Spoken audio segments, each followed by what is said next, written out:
Professor Sharma, अब ऐसे तमाम लोग, क्योंकि ये 4-5 चेहरे तो हमें स्क्रीन पर इस वक्त नजर आ रहे हैं हमारे साथ, क्योंकि जुड़े हुए हैं, तमाम ऐसे लोग होंगे जो कि टीवी तक नहीं पहुंच पाए होंगे, लेकिन उनके मन में ये बात होगी कि कहीं ना कहीं ऐसा तो नहीं कि वैक्सीनेशन से ऐसा हो रहा है। उनके लिए क्या कहना चाहेंगे आप? बहुत ही अच्छा सवाल किया आपने समीर, ये खुद ही आपने जवाब दे दिया कि एहसास हो रहा है।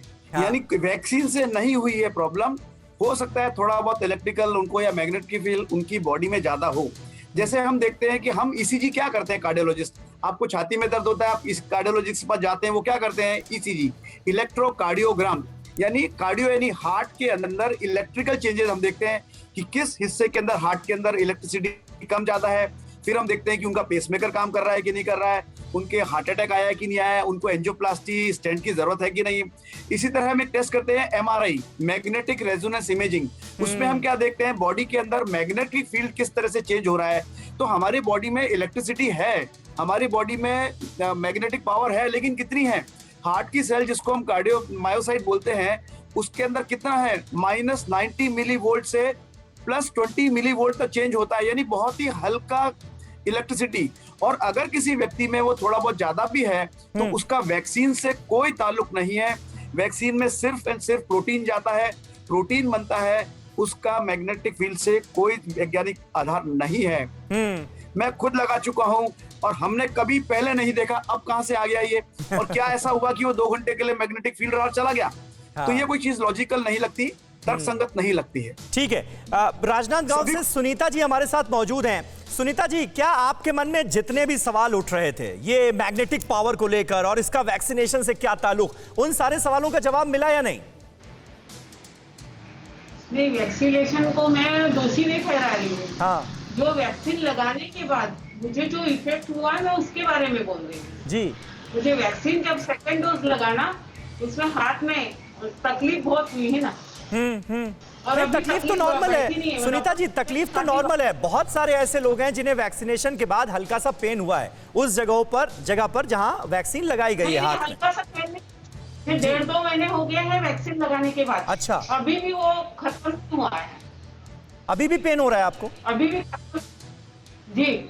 और डॉक्टर से जांच हुई है, सामने डॉक्टर आए थे डूमरे करके, वो आए थे, उन्होंने मुझे पूछ के भी इसको लगा दे के कि साबुन से हाथ धोने के लिए बोले, और साबुन से हाथ धो के आई, फिर इसको लगाने के लिए बोले, तो वो लगाई हूँ, फिर से लगा, उन्होंने लगाया और जांच करवाया, हाँ नहीं सही में इसका ये रिसर्च होना चाहिए। तो उन्होंने, डॉक्टर साहब ने आपको क्या सलाह दी? बोले कि इसका गंभीरता से इसका ये करेंगे, इलाज करेंगे, इलाज के बाद फिर देखेंगे इसमें क्या है गंभीर, क्या ऐसे क्यों हो रहा है। एक बार आप जरा दिखा दीजिए, क्योंकि हमारे साथ 2 डॉक्टर्स इस वक्त मौजूद हैं, प्रोफेसर अनिल शर्मा और डॉक्टर मनोज कुमार, वो भी देखना चाह रहे हैं। जरा दिखाइए एक बार कैसे ये सारी चीजें आपके शरीर से चिपक रही हैं। जी, ऐसा कुछ, हाँ ये देखिए, ऐसे पहले कभी नहीं हुआ है हमारे साथ। कभी आपने ट्राई किया था इससे पहले? 2nd डोज लगा, हाँ इससे पहले कभी आपने कोशिश की थी क्या? इससे पहले कुछ हुआ ही नहीं ना, हाथ में तकलीफ ही नहीं थी सर। हाँ, तकलीफ नहीं थी, कुछ नहीं था मुझे। ये चम्मच और ये सिक्के आपके शरीर से चिपक रहे हैं, क्या ऐसा पहले कभी भी हुआ था कि आपने कोशिश की और तब भी आपकी बॉडी ऐसे ही रिएक्ट कर रही थी? जी जी, नहीं, इस टाइप का नहीं था जी। डॉक्टर मनोज कुमार क्या कहेंगे आप?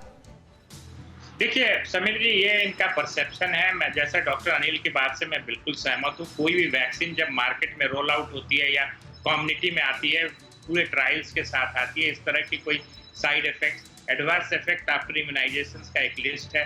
हाँ, लोकल साइट पे पेन हो सकता है, 48 आवर्स तक बुखार हो सकता है, हेडेक हो सकता है, डिजीनेस हो सकता है, बट इस तरह के कोई साइड इफेक्ट्स होते नहीं है। दूसरी इंपॉर्टेंट चीज है कि किसी लोगों की जो स्वेट होती है वो चिपचिपी होती है, उसमें छोटे मोटे सिक्के चिपक सकते हैं। जहां तक वैक्सीन से इसका रिलेशन है, मैं बार बार कह रहा हूं और हाथ जोड़ के सबको ये समझाने की कोशिश कर रहा हूं कि ये बिल्कुल तर्कसंगत नहीं है, निराधार है, बेसलेस है। इसको वैक्सीन से मत एसोसिएट कीजिए, इसको नहीं, वैक्सीन डॉक्टर से मनोज कुमार, कोई- सुनीता जी खुद भी ये कह रही हैं कि उनको भी नहीं लगता कि इसका वैक्सीनेशन से कोई ताल्लुक है, लेकिन उनको दो समस्याएं हो रही हैं। एक तो ये सारी धातु की चीजें उनके शरीर से चिपक रही हैं, और दूसरा 2 महीने हो गए उनको वैक्सीनेशन कराए हुए, अभी भी हाथ का दर्द जा नहीं रहा। देखिए, हाथ के दर्द वाली बात को मैं मान सकता हूँ कि बहुत लोगों में सोरनेस जो होता है इंजेक्शन साइट पे, वो 15-15 दिन तक, हमारे भी बहुत सारे पेशेंट्स ने कंप्लेन किया है और मूवमेंट पे उन्होंने महीनों तक बताया है। अच्छा। तो ये हो सकता है कभी कभी इंजेक्शन है, किसी नर्व्स को टच कर गया, या इंट्रामस्कुलर छोटे मोटे गांठ बन गए, हेमाटोमा बन गया, कुछ हो गया, उसकी वजह से हो सकता है। बट ये धातु वाली बात और मैग्नेट वाली बात मैं सीधे तौर पे खारिज करता हूँ, इसका कोई संबंध नहीं है वैक्सीन से। और जैसा कि ये बता रही है, एक डॉक्टर से ये सलाह भी ले रही हैं, तो डॉक्टरी सलाह की, डॉक्टरी परामर्श की जरूरत है ऐसे लोगों को? देखिए, डॉक्टरी परामर्श की अगर इनको पेन परसिस्ट कर रहा है तो जरूरत है। हो सकता है कि लोकल जहाँ पे इंट्रामस्कुलर इंजेक्शन दिया गया वहाँ पे कोई थोड़ी इंजुरी हुई है जो परसिस्ट कर रही है, छोटा मोटा हेमाटोमा हुआ है, वो दर्द कर रहा है। बट जो इनको मैग्नेट वाली बात है, उसके लिए किसी डॉक्टर की कोई सलाह नहीं है। अपने दिमाग को दुरुस्त रखें, और ऐसा मैं कह रहा हूं, आपके नेशनल टीवी पे बैठ के मैं बोल रहा हूं कि किसी भी वैक्सीन का, कोविशील्ड, कोवैक्सीन, फाइजर, मॉडर्ना, किसी में भी ये पावर नहीं है कि कोई मैग्नेटिक फील्ड क्रिएट कर दे, और इसका कोई संबंध नहीं है इससे। ठीक है। परवाह देश की, सोमवार से शुक्रवार रात 10 बजे TV9 भारतवर्ष पर।